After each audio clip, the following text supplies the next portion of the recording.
Look at this thing. Watch this. It's like, it looks like it's some little lizard. You know, it's got like a little lizard face. It just sort of looks up at this thing.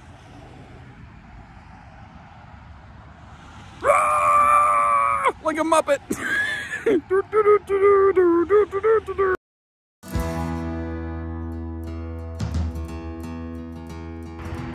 Good morning, everybody. My name is Josh the RV Nerd. Welcome to Advantage One RV.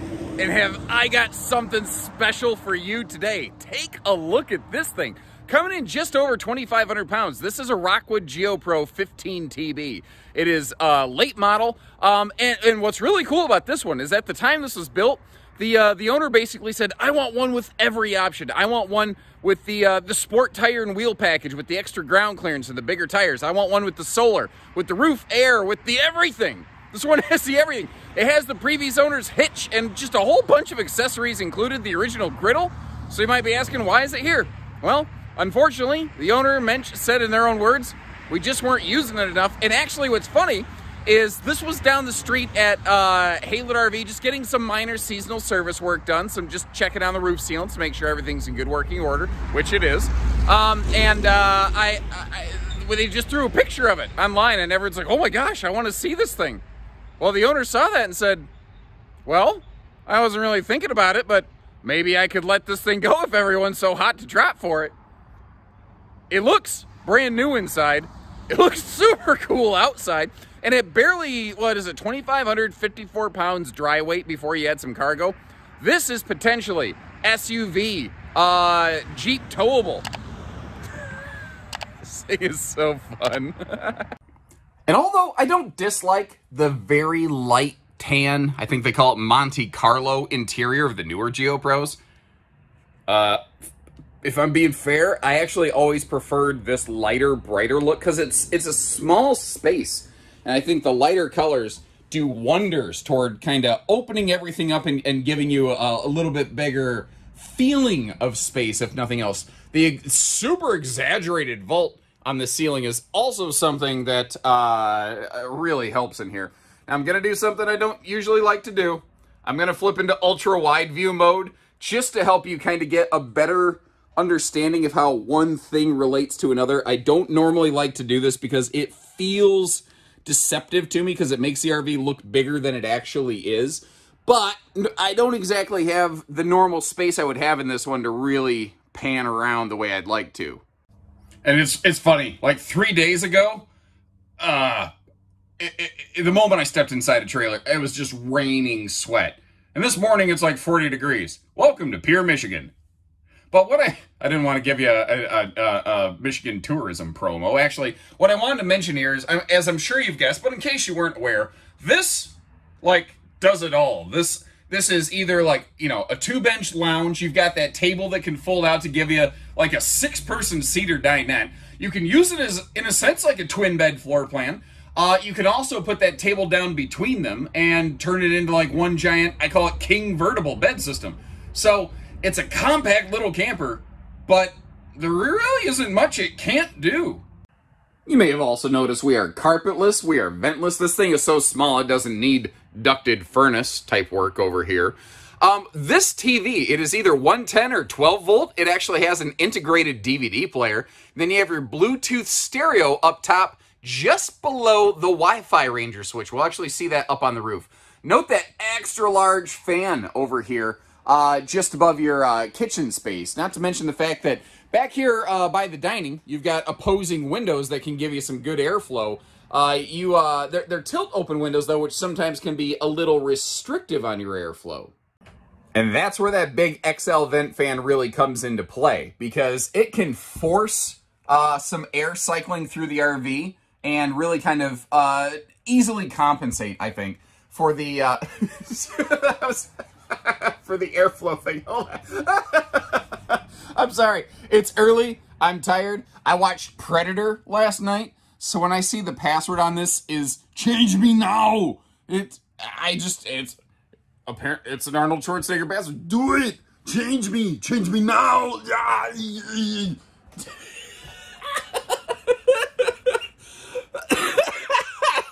It's not even funny. Why am I laughing?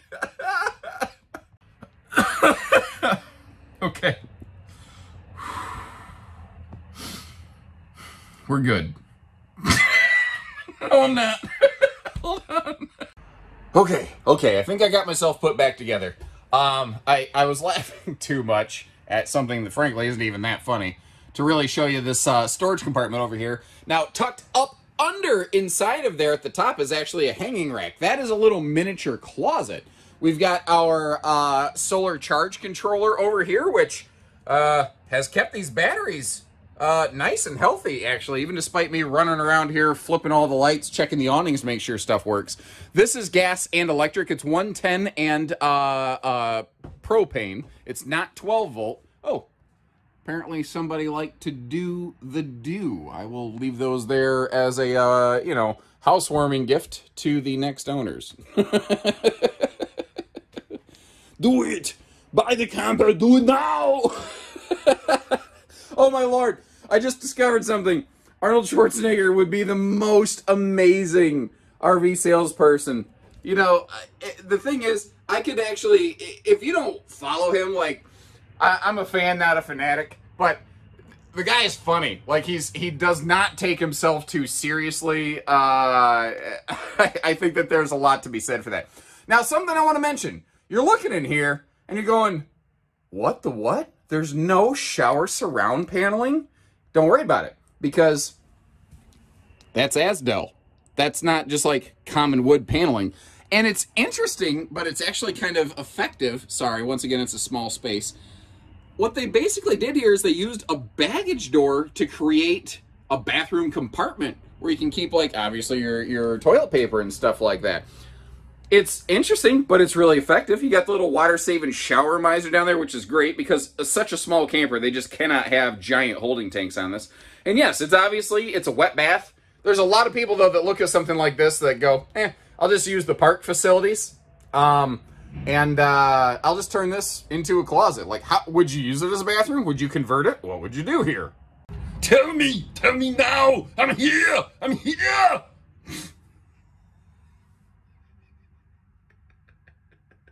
I'm gonna go get caffeinated. Wait a minute. I quit caffeine. Oh, crap. You're gonna have to deal with this all day. And I think the nose graphics on this are very appropriate.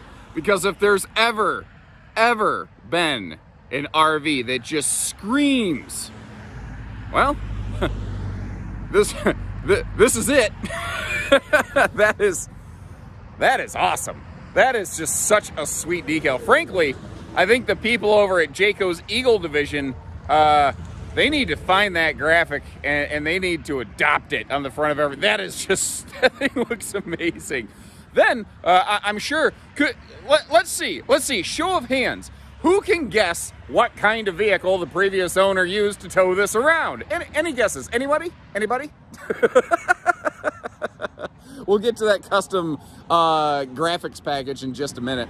Up front here, power tongue jack, dual propane tanks with auto changeover regulator. And like you see that little Anderson tongue jack assist so you don't have to crank so much there.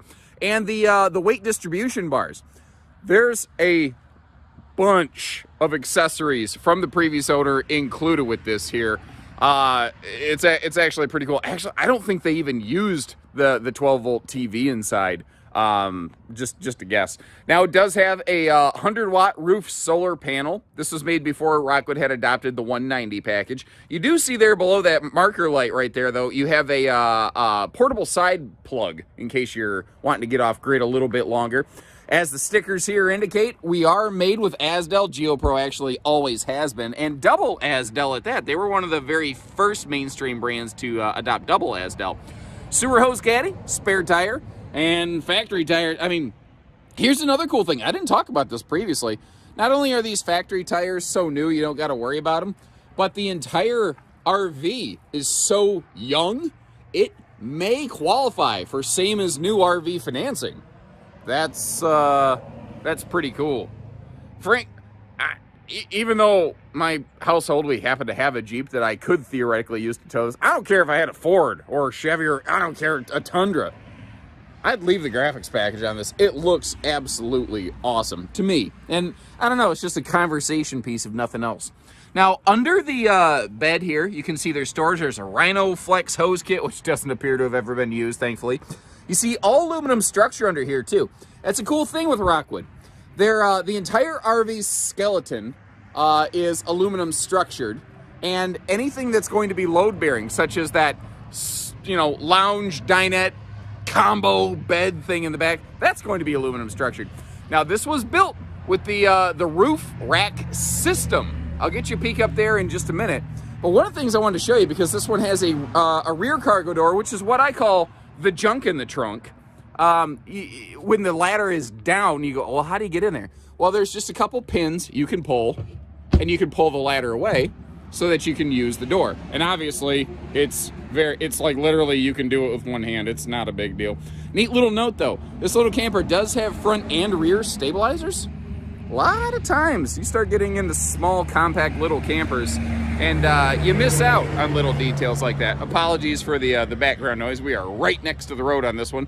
Can't imagine why the manager felt like making, you know, a statement piece out of this and putting it right out for display right out front. I still can't figure out why.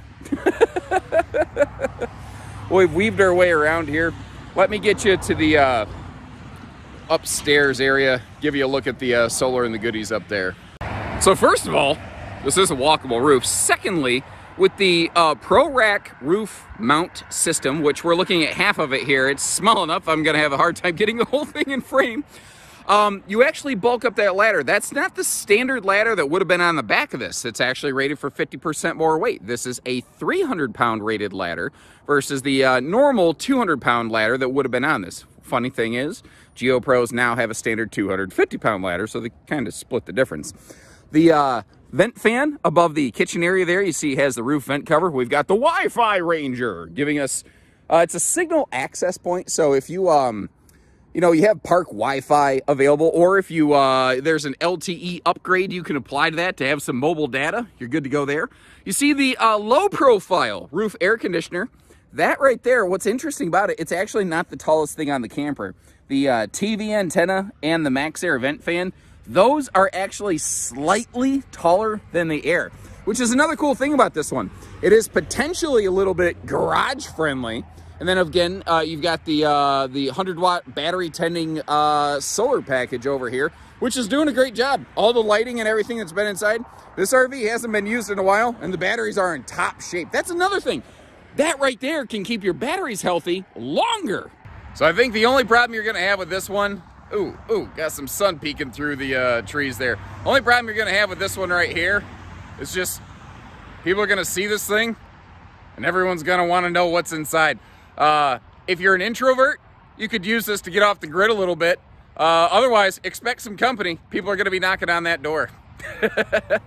So I leave you a link in the video description. You can always check for pricing and availability. Short of that, let me know any questions you have in the comments or just what you think about it in general. When you're ready, give our team a call and we'll get you camping. So take care, stay safe, have fun, and have an A1 day, everyone.